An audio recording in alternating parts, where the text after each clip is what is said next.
watch a game. I mean, Michigan State is terrific. Obviously, Hall of Fame coach and one of the best coaches in the country. I just loved that we kept hanging in there. You know, I talked to our guys a lot about just stay the course.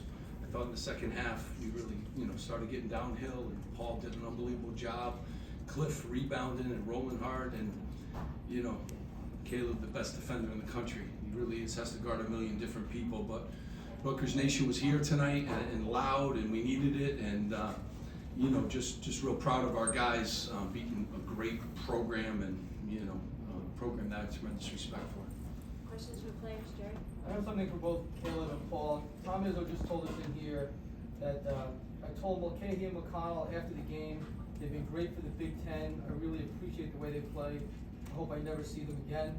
For the Hall of Fame coach to say that about you guys, what does that mean for you in the program?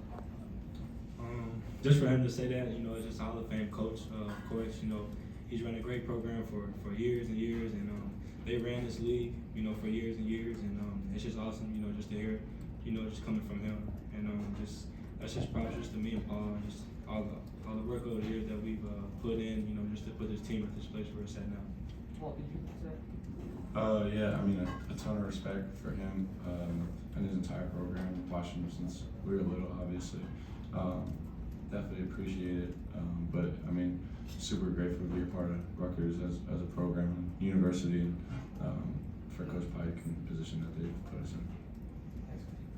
Coach, to piggyback on something he said just Wait, do questions for the players first? Sure. And then we'll release. No. Okay. Questions for the players? Paul, looked like you hurt your arm there. What happened, and how'd you shake it off? Yeah, I came down a little hard on my elbow, but I mean, adrenaline and my guys had my back, and yeah, I mean, it was a lot of worse stuff was happening to me before and stuff.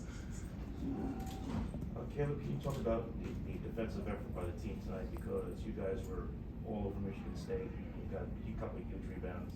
Just talk about the defensive effort.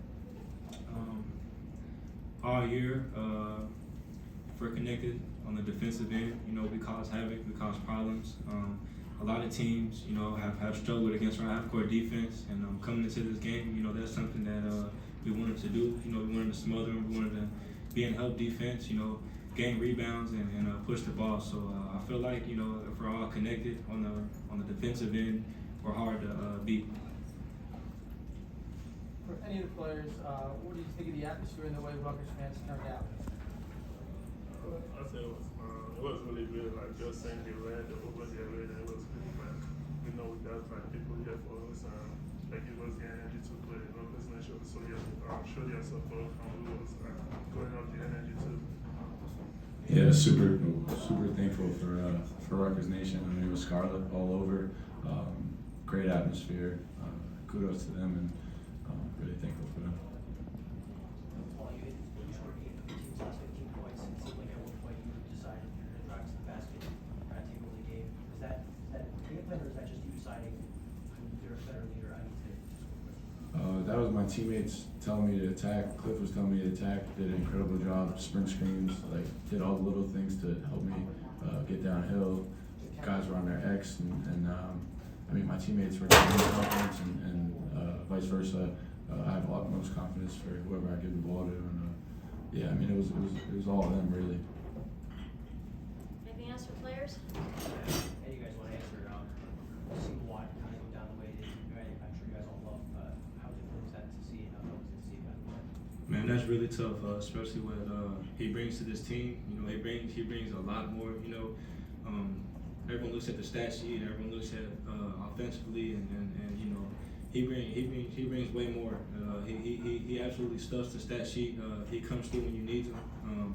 Hard worker, and he's kind of our anchor, on both ends. And he does a whole lot. He does a whole lot for us, honestly. And it kind of hurts, to see him go down. And I know he'll be back soon, but that's just next guy up. And we got guys in our program that would definitely be ready for that.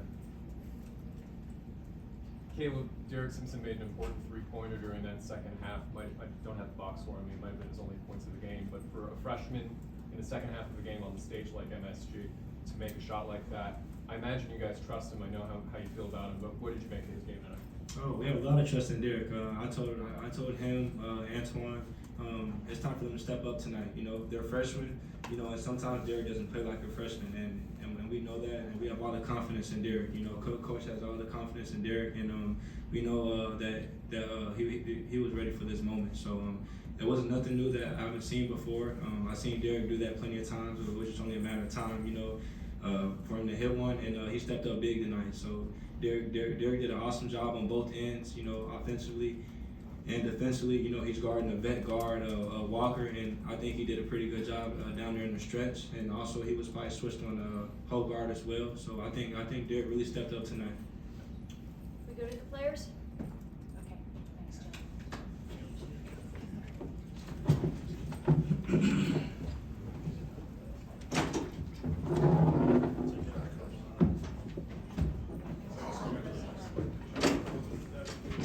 Okay, same deal with Coach. Here. Steve, I'm wondering what the game plan is when you're facing AJ Hogard, like what you're hoping to do to disrupt him and not have him have an impactful game. I mean, really all their guards, you know, you gotta prepare for Walker, you gotta prepare for Hogard. I mean, they're really good. They're downhill, they're veteran guys, they can really score. So it's a multi-plan. Last time, you know, Hogard hit threes too against us, so we were concerned with that. You know, you gotta defend three-point land against them. They shoot for a higher percentage, and last time they got us for 11 of them. So he's good though, he's a downhill guy. Got to stay in front of him. We mixed it up with our guys covering him. A lot of different guys. He saw a lot of different bodies, and that's what we wanted to do.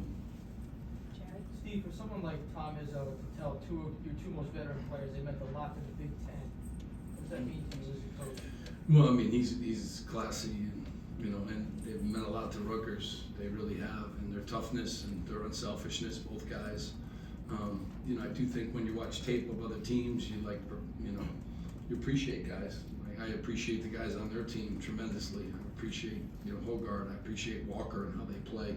So Hauser and how much he's improved. So you appreciate other guys, but these two guys are special. They're special to me. They do a lot of things that, you know, again, everyone's into stats, and it's really not about stats for either of those guys. You know, before the game, you know, Caleb's like, who do you want me to guard? And it doesn't matter who we're playing. If it's a 5-man, he said, let me guard him, you know. So Paul is just about winning. That's what he really cares about. And those two guys are our hardest workers, you know. So just great to have leadership like that, and guys that have been through a lot. Coach Izzo, he paid you one of the biggest compliments, I think. He said that you have elevated Rutgers to a new level, and that you're the second best team compared to Purdue, and you beat Purdue. How does that, you know, touch you? Well, I mean, you know, just trying to win the next game by a point. So, but you know, Coach Izzo, and I will say this, you know, since I got in the league, you know, he's been the standard, and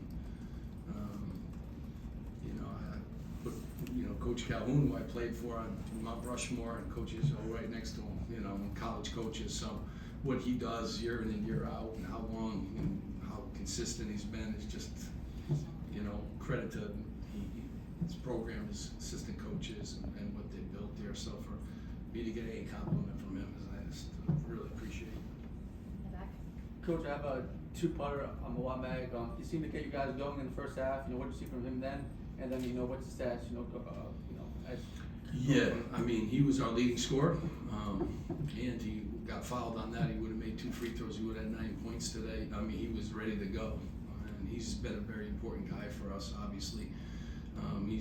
He mixes up our defenses. We can do a lot of things with him. He and Caleb can guard any position really on the floor. He's a high energy, you know, guy that he's a great teammate. They love him. So, you know, really feel for him right now, but we don't really know anything. He'll see some doctors tomorrow, and we got to keep our fingers crossed and hope for the best. Right here, I'll get you. Coach, the other night you talked about team basketball. You guys show that against Minnesota today, different kind of game, for defensive slugfest. Just talk about how the tenacity of your team to withstand that against Michigan State tonight, come back and win this game. Yeah, I mean, it wasn't a thing of beauty, that's for sure, but that was beautiful to me. We figured out a way to win. You know, the environment is due to a lot of our guys coming here. I did think we got some layups and some good looks we didn't capitalize on, especially in the first half. We didn't make free throws either that could have, you know, put us in a better position. But we figured out a way to win. And you know, Cliff double-double. You know, Paul doing what he did down the stretch.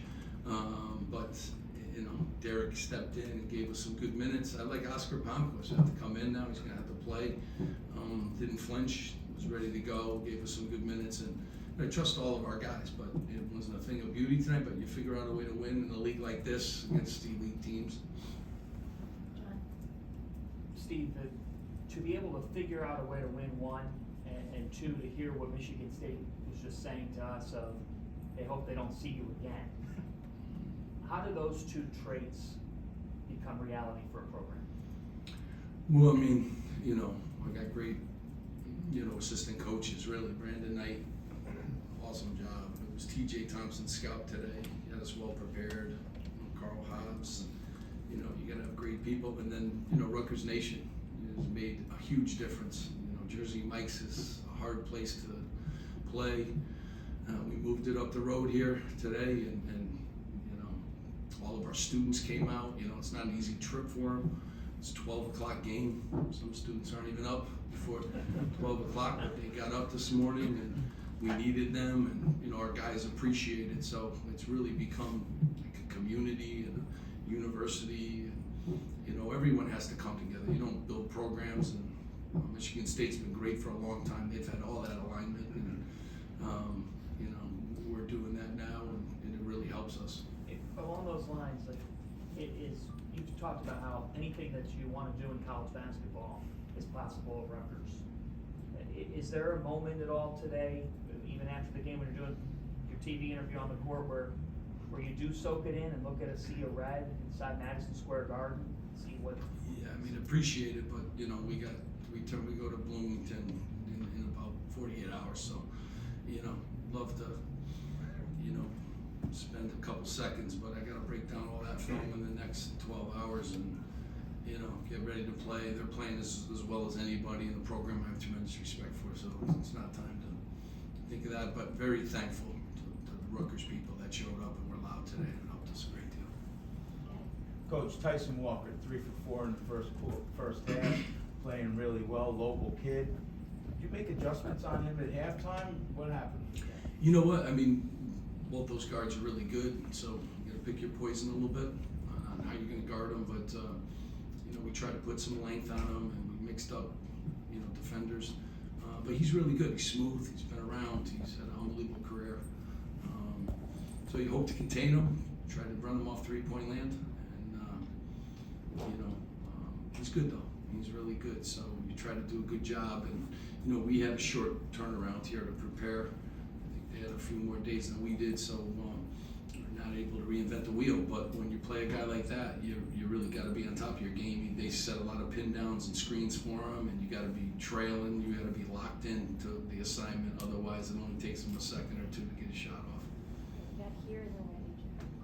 Steve, what was the players' mood at halftime when you only have 19 on the board? I imagine they were still sticking together because of the adjustments that you made, especially on that end of the floor, really worked in the second. Yeah, I mean, it was a 2-possession game. You know, this group has just been resilient. You know, I told them all. You know, Paul's been there. We've been there a million times. Caleb's been there. Cliff, Andre Hyatt. You know, I think they were down from a lot as when they found out he wasn't going to play again. I think, but they rallied and threw Oscar in the starting lineup in the second half. He was smooth, and you know. You know, I always tell these guys, you got to be ready. It's a long season. You got all kinds of obstacles, COVID, and foul trouble, and sickness, and you know, grandmothers. You know, Antoine, you know, Wolfwalk's grandma passed away. So you get so many different obstacles. You got to stay ready, and I'm just real proud that those guys have stayed ready. And you know, now they're gonna have to play some more, and it's very important when they're ready and they're ready to help us. You know, sometimes guys get on the bench there and they don't stay focused, and they get their opportunity and don't take advantage of it. I think these guys will. Sure. Steve, what do you think of playing here, and given the tremendous Rutgers turnout showing today, fans showing, would you consider playing an out-of-conference game here down the road?